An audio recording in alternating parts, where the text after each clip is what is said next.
వెల్లుల్లిపాయ వాడుకోవటం వల్ల రక్తం పలచబడుతుందని, బీపీ తగ్గుతుందని, చెడ్డ కొలెస్ట్రాల్ తగ్గుతుందని, గుండె ఆరోగ్యానికి మంచిదని ఇలా చాలా చెప్తూ ఉంటారు. ఇది వాస్తవమే.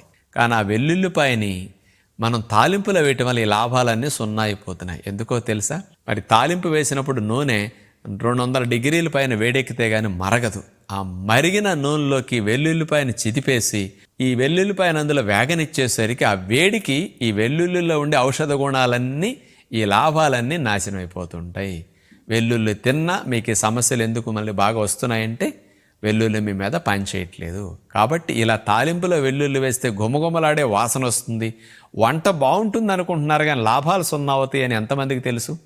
కాబట్టి వెల్లుల్లిని మీరు నూరేసి కూర ఉడికేటప్పుడు మధ్యలో గొజ్జు వేసేటప్పుడు, గ్రేవీలు వేసేటప్పుడు కానీ ఏదైనా మసాలా చల్లేటప్పుడు దాంతో వెల్లుల్లి వేసేసేయండి.